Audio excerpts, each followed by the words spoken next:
जहां ब्रिटिश हुकूमत की सोच को लागू करने के लिए बनी थी, वहीं आज मैं गर्व के साथ कह सकता हूं कि सेवा तीर्थ और कर्तव्य भवन जैसे नए परिसर भारत की जनता की आकांक्षाओं को पूरा करने के लिए बने हैं। यहां से जो फैसले होंगे वो किसी महाराजा की सोच को नहीं,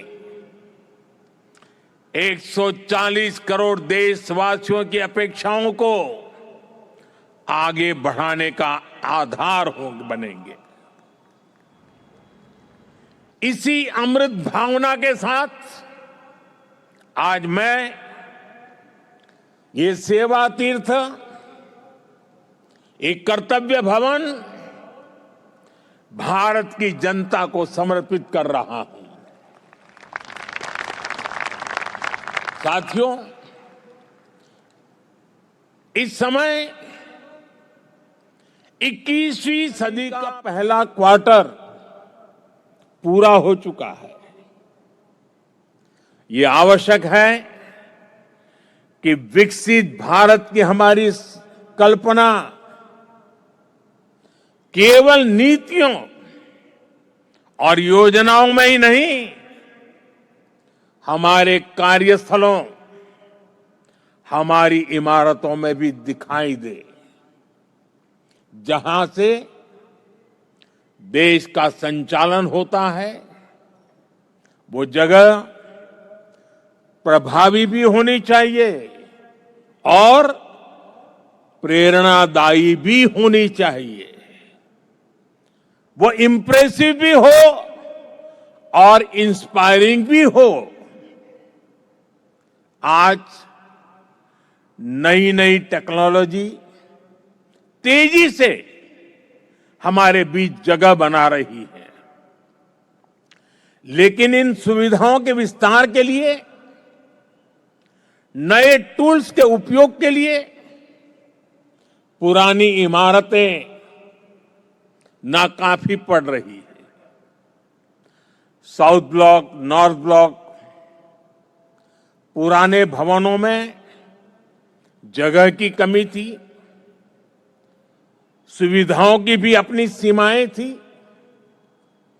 करीब करीब 100 साल पुरानी ये इमारतें भीतर से जर्जर होती जा रही थी। इसके अलावा भी कई चुनौतियां थी। मैं समझता हूं इन चुनौतियों के बारे में भी देश को निरंतर बताया जाना जरूरी है। जैसे आजादी के इतने दशकों के बाद भी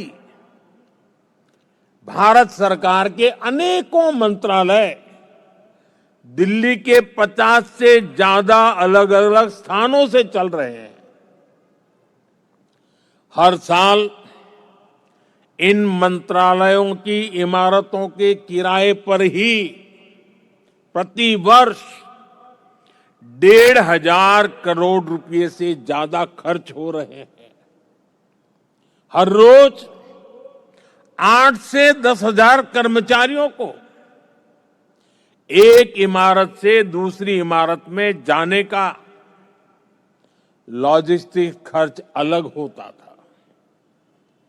अब सेवा तीर्थ और कर्तव्य भवनों के निर्माण से ये खर्च कम होगा, समय बचेगा और कर्मचारियों के समय की इस बचत से प्रोडक्टिविटी बढ़ेगी।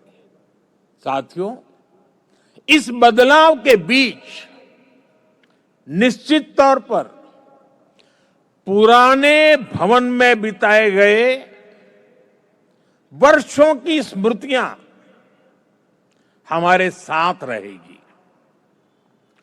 अलग अलग समय की चुनौतियों से जूझते हुए वहां से कई महत्वपूर्ण फैसले किए गए हैं।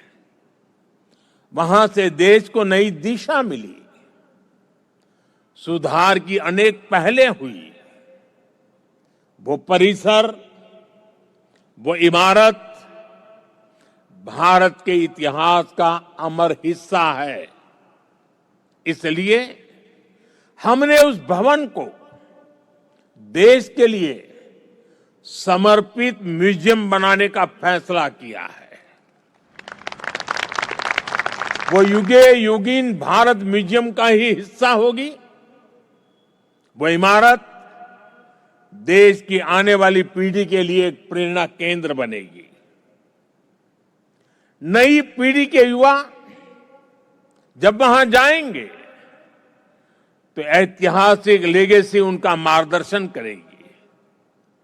साथियों, विकसित भारत की इस यात्रा में ये बहुत जरूरी है कि भारत गुलामी की मानसिकता से मुक्त होकर आगे बढ़े। दुर्भाग्य है, आजादी के बाद भी हमारे यहां गुलामी के प्रतीकों को ढोया जाता रहा। आप देखिए, पहले क्या स्थिति थी।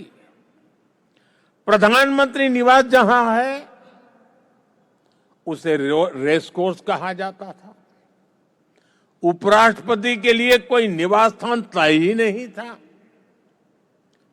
राष्ट्रपति भवन तक आने वाले रास्ते को लोकतंत्र में राजपथ कहा जाता था। आजाद भारत में जो सैनिक शहीद हुए, उनके लिए कोई स्मारक ही नहीं था। जो सुरक्षा बल, जो पुलिसकर्मी शहीद हुए, उनके लिए भी कोई स्मृति स्थल नहीं था। यानी 1947 में स्वतंत्र हुए देश की राजधानी, जहां से देश के बड़े बड़े निर्णय होते थे, वो पूरी तरह गुलामी की मानसिकता में जकड़ी हुई थी। दिल्ली की इमारतों, सार्वजनिक स्थानों, ऐतिहासिक स्थलों पर गुलामी के चिन्ह ही भरे पड़े हैं।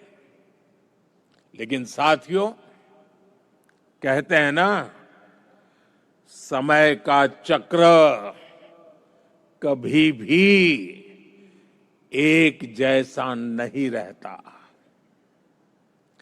2014 में देश ने तय किया कि गुलामी की मानसिकता अब और नहीं चलेगी। हमने गुलामी की इस मानसिकता को बदलने का अभियान शुरू किया। हमने वीरों के नाम नेशनल वॉर मेमोरियल बनाया। हमने पुलिस की वीरता को सम्मान देने के लिए पुलिस स्मारक बनाए। रेस कोर्स रोड, उसका नाम बदलकर लोक कल्याण मार्ग रखा गया। और ये केवल नाम बदलने का निर्णय नहीं था, ये सत्ता के मिजाज को सेवा की भावना में बदलने का पवित्र प्रयास था। साथियों, हमारे इन फैसलों के पीछे एक गहरी भावना है, एक विजन है। ये हमारे वर्तमान, हमारे अतीत और भविष्य को भारत के गौरव से जोड़ती है। जिस जगह को पहले राजपथ के नाम से जाना जाता था, वहां न पर्याप्त सुविधाएं थी, न आम नागरिकों के लिए समुचित व्यवस्था। हमने उसे कर्तव्य पथ के रूप में विकसित किया। आज वही स्थान परिवारों, बच्चों, देश भर से आने वाले नागरिकों के लिए एक जीवंत सार्वजनिक स्थल बन चुका है। इसी परिसर में नेताजी सुभाष चंद्र बोस की भव्य प्रतिमा स्थापित की गई। लंबे समय तक हमारी राजधानी में अपने महान नायकों की स्मृति को इस रूप में स्थान नहीं मिला था। हमने यह तय किया कि देश की नई पीढ़ी राजधानी के केंद्र में अपने नायकों से प्रेरणा ले। राष्ट्रपति भवन परिसर में भी परिवर्तन किए गए। मुगल गार्डन का नाम बदलकर अमृत उद्यान किया गया। जब पुरानी संसद के पास नए संसद भवन का निर्माण हुआ तो हमने पुराने भवन को भुलाया नहीं। हमने उसे संविधान सदन के रूप में नई पहचान दी। जब अलग अलग मंत्रालयों को एक परिसर में लाया गया तो उन भवनों को कर्तव्य भवन का नाम दिया गया। नाम बदलने की ये पहल केवल शब्दों का बदलाव नहीं है। इन सभी प्रयासों के पीछे वैचारिक सूत्रता एक ही है। स्वतंत्र भारत की स्वतंत्र पहचान, गुलामी से मुक्त निशान। साथियों, नए प्रधानमंत्री कार्यालय का नाम है सेवा तीर्थ। सेवा की भावना ही भारत की आत्मा है। सेवा की भावना ही भारत की पहचान है। श्री रामकृष्ण परमहंस जी कहते थे, शिव ज्ञान से जीव ज्ञान सेवा।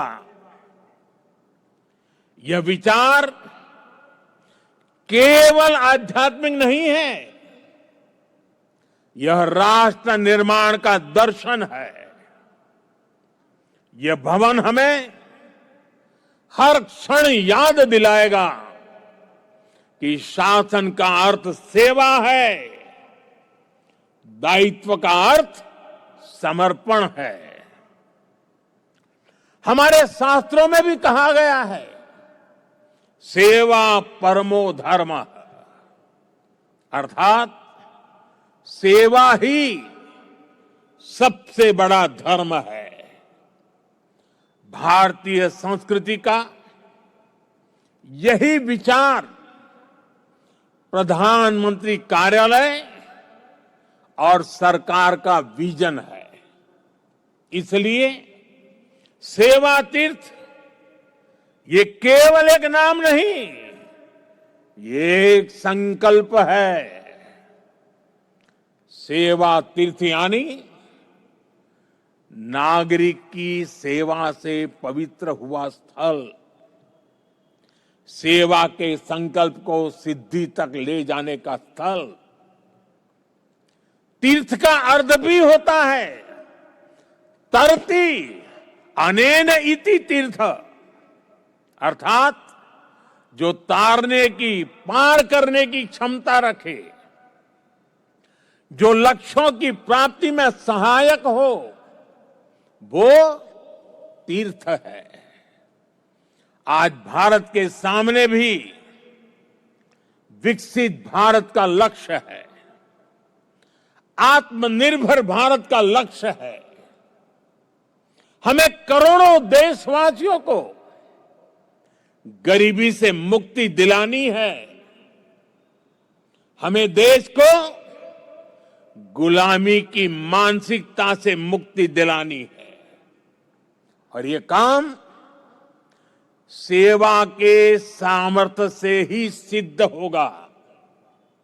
साथियों, आज जब भारत रिफॉर्म एक्सप्रेस पर सवार है।